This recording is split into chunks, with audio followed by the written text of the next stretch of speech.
Hello, Bill Molyneux here for part two of Bill's War Game World for board games I've never played.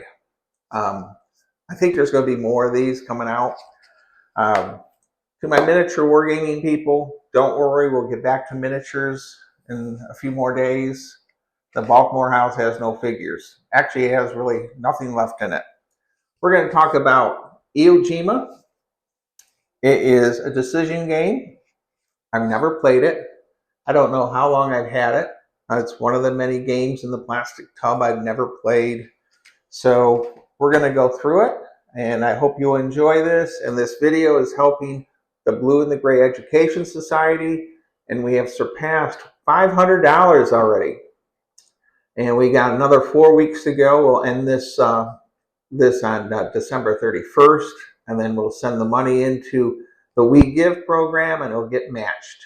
So Wade Sokolowski and the Blue and the Gray Education Society can continue helping battlefields. All right, let's get into our board game. Well, if you watched the previous video on Baton and Corregidor, I'm going to learn a lot by reading through those rules. But right now we're going through Iwo Jima Decision Games. And 2013, it says minutes to learn, quick to play, historically accurate. All right. Decision games is sort of like SPI. Now, it looks like at one point I lost the rules or I printed them out. I'm not sure. I can't even remember anything on this game. Let's see what's on the back. Yeah.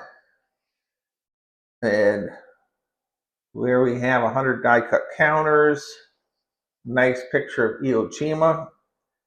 And I was looking for the complexity here. Complexity is low and solitaire is very high, 1 or 2 players. Okay, let's go over the rule book first. And it looks to be in a 10 font maybe. I have some eye issues, so fonts are a big deal to me. All right.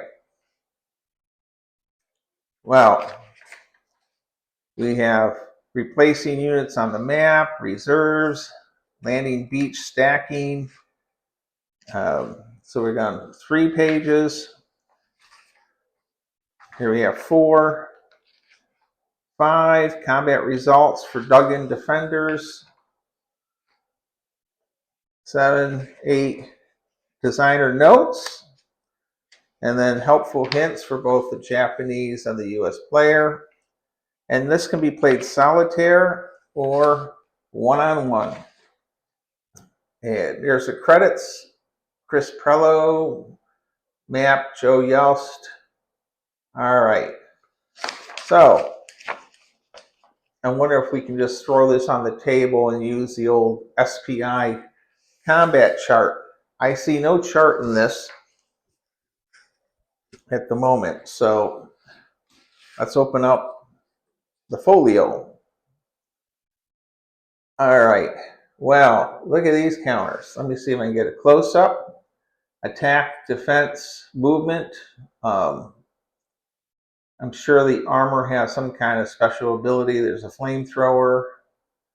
And then our Japanese naval units, and then our Imperial Japanese Army. All right, I presume the naval units, those are artillery and engineers, I presume. And we have more artillery down there. Over here we have artillery for sure. I'm not sure what these are. And maybe they're just Marine units. It will help when I read the book. Flip this over. Oh, so our Japanese units are hidden with entrenchments. You have like a little entrenchment thing. So that'll be interesting when I read the rules and figure out how to play. Nice counters, and I think they'll pop right out. I'm not going to pop them out. All right. So we'll get to the meat and potatoes of the game. Now it's a paper map. It's printed on a fairly good cardstock, and put it out here. I hope you're enjoying this video. You know, I haven't done any shout outs in a couple days. I like to do shout outs. E4 Airman in Ohio. He's been watching videos like mad. And Bruce in New Jersey, he's going to help. He's going to paint up some of my British troops for my 30 core thing. I think I have 18 figures, and he said he'd help out. So we'll be getting back to miniatures. But right now we're talking Iwo Jima. So I'm going to have to move the camera around a bit. So we have, there's our terrain effects key. It looks like everything is on this map. Okay, here's our turn records. Okay, 16 turns. We have a storm table, U.S. fire support. All right. And then units at sea, eliminated units available for landing. Then we have a combat results chart. Well, that's pretty close to the old SPI style exchange, attacker, losses. I'm not sure. I'm going to say attacker move 3, retreat 3, attacker 2. We'll have to read the rules. Let's go look at the other side. Japanese fire support track.